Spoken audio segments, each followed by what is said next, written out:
3 kota di bawah tanah. Mungkin ada lebih banyak, tapi sampai sekarang yang dibuka sebagai museum itu total 33. Pertama kali abad ke-19 ada satu orang Prancis keliling dunia sampai ke Kapadokia melihat ada orang lokal turun ke bawah bawa makanan ke atas. Dia tanya, apa itu di bawah? Kata orangnya, oh itu kulkas dibuka buat kita oleh Allah. Dia belum tahu gimana. Baru yang orang Prancis itu balik lagi ke sini dengan tim arkeologis.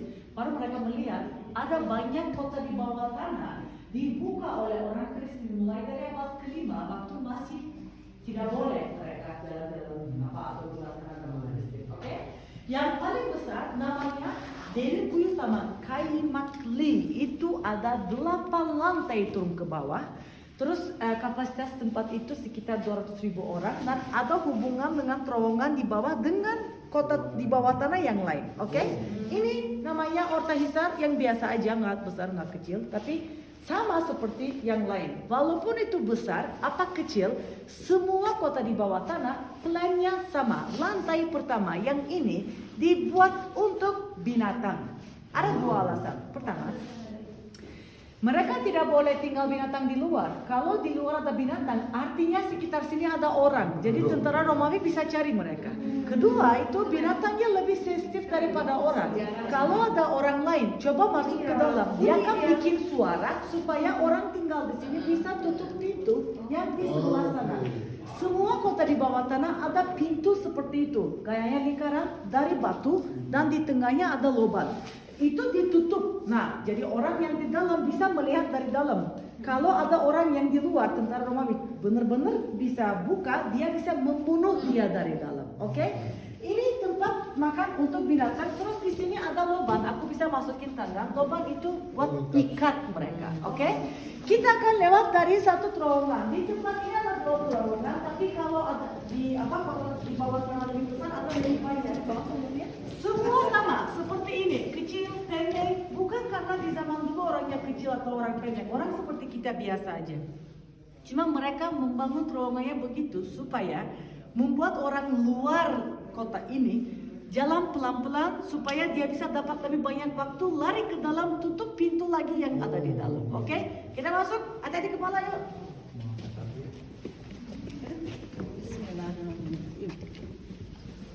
Ya tarinya naonnya ya. Beruntunglah kita yang ini. Iya.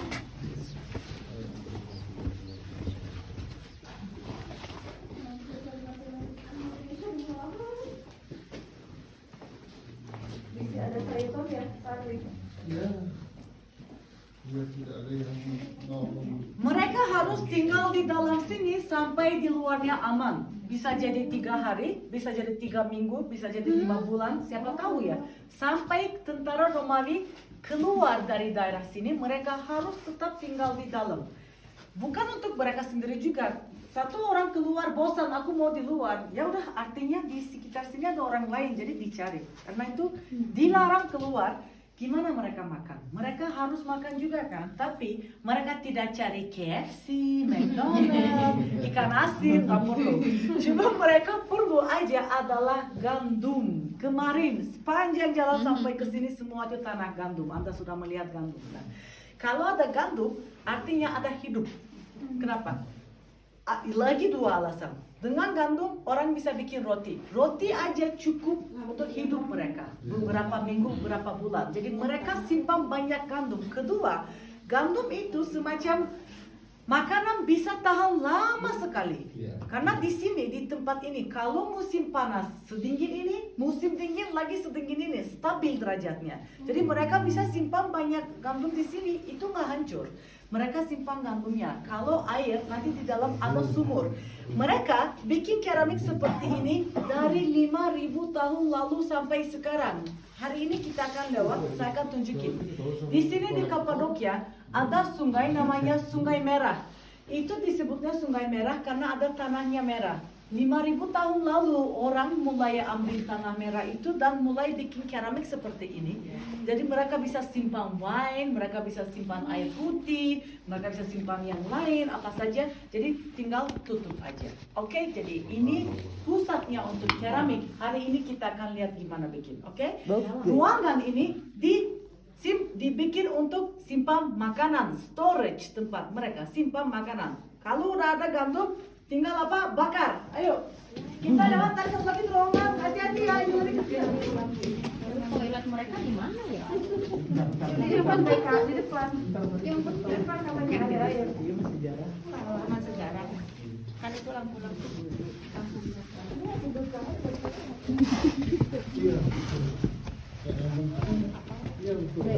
Kenapa katanya harus pendek gini, Dek? Biar bisa lari. Iya, biar nggak kejedut.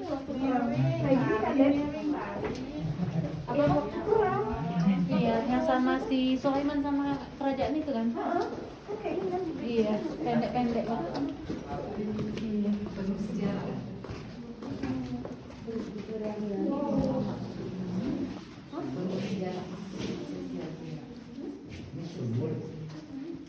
Hari ini pas Anda naik jeep, Anda akan melihat itu semua ada batu kayak jamur gayanya itu ya. Material itu, batu ini dengan tempat ini, batu ini namanya tufa. Artinya abu. Abu sudah jadi kering. Abu-abu dari gunung berapi yang sudah kering. Nah, batu ini disebutnya batu yang bisa nafas. Kalau batu ini nggak ketemu dengan oksigen, lembut banget, orang langsung bisa buka gua seperti hotel kita, seperti tempat ini, atau seperti restoran sebentar lagi kita akan makan. Nah, ini alasannya kenapa orang Kristen sampai ke sini membuka gua supaya mereka bisa tinggal di dalam, atau membuka gua dipakai sebagai gereja. Karena batu ini luar biasa gampang untuk berwarna. Mereka cuma perlu bunga-bunga untuk bikin warna. Di zaman dulu tidak ada banyak orang yang bisa baca, bisa tulis. Kata mereka itu lebih gampang kalau bikin gambar apa dikasih tahu dalam buku Injil supaya belajar dengan murid-murid yang lain. Oke, ini alasan yang paling penting mereka pilih Kapadokia sebagai pusat. Di kamar yang tadi itu tempatnya mereka simpan gandum. Nah, di pojok situ di bawah ada sumur. Mereka bisa ambil air dari bawah tanah. Oke, sudah ada makanan, sudah ada gandum, sudah ada air. Tinggal apa? Masak. Mereka masak, mereka bikin api di sini. Nah, mereka masak di sini bakar apinya. Asapnya bisa keluar dari sana. Ya, iya. Nggak kelihatan sama orang. Lubang sekecil itu aja cukup untuk tempat ini supaya orang bisa dapat oksigen. Karena ini batu bisa nafas kan, oksigennya disimpan di dalam. Jadi orang masih bisa nafas seperti biasa, nggak seperti di bawah kota, seperti di tempat yang biasa aja. Oke?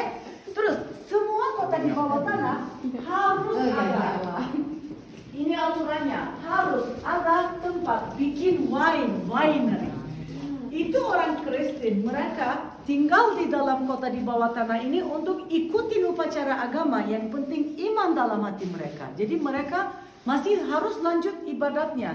Gimana caranya? Mereka perlu wine. Karena di Last Supper, Yesus Kristus, Tuhan menurut orang Kristen atau Nabi Isa seperti kita tahu katanya, roti ini adalah badanku, wine ini adalah darahku.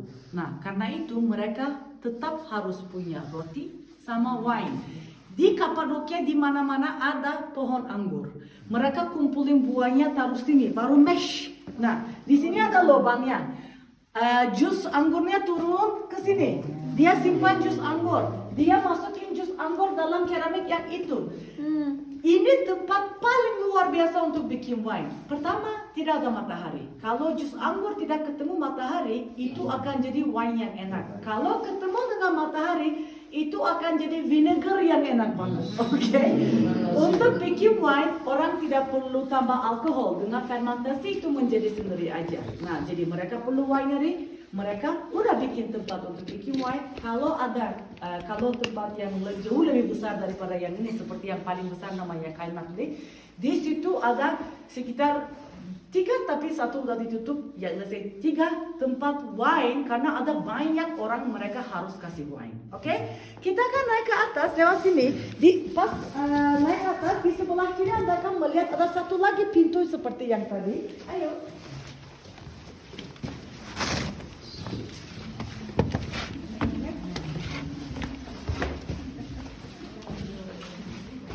Iya loh kak, mana kak Megi? Nah ini kan yang slime rangsang Satu lagi terowongan. tadi itu nggak tahu kan?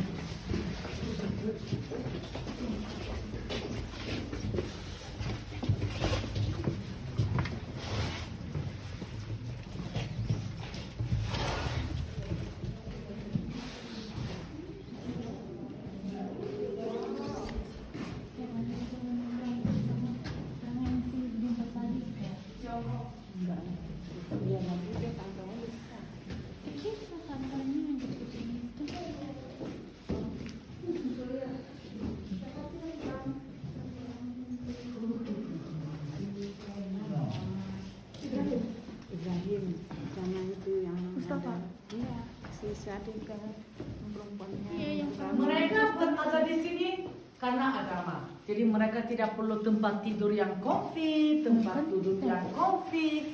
Daripada simpan barang di dalam, mereka mau lebih banyak tempat supaya bisa simpan lebih banyak orang, lebih banyak murid di dalam.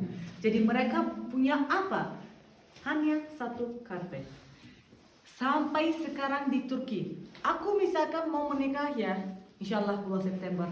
Silakan ikut. Makasih. Ibu saya, dia udah siapin. Dia harus kasih sama saya karpet sutra. Harus. Itu aturan di Turki. Nah, karpet artinya bersamaan. Tradisinya dari zaman ini. Mereka duduk di atas karpet bersama-sama. Kalau mau rapat, lagi bersama-sama di atas karpet. Mau ibadat, duduk di atas karpet. Orang Muslim semua pakai sajadah, kan? Supaya jadi bersih dan supaya jadi aman yang doa kita. Mungkin ada anjing, yang kucing udah jalan gitu, oke?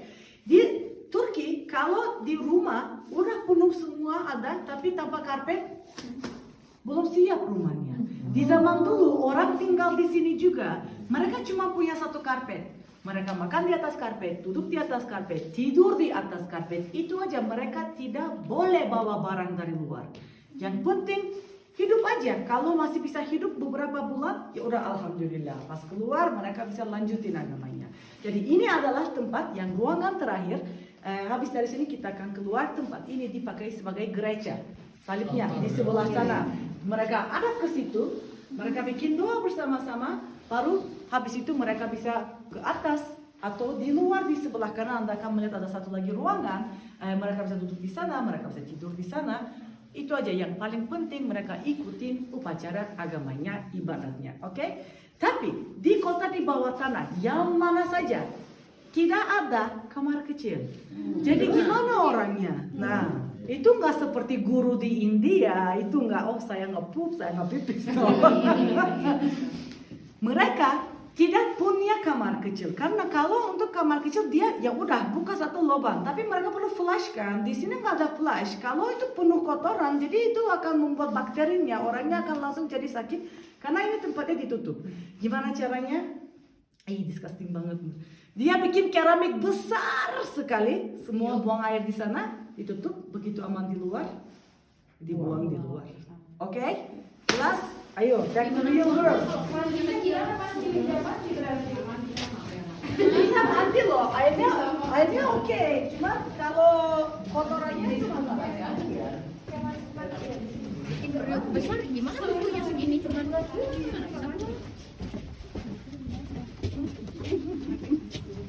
Belum ada tisu.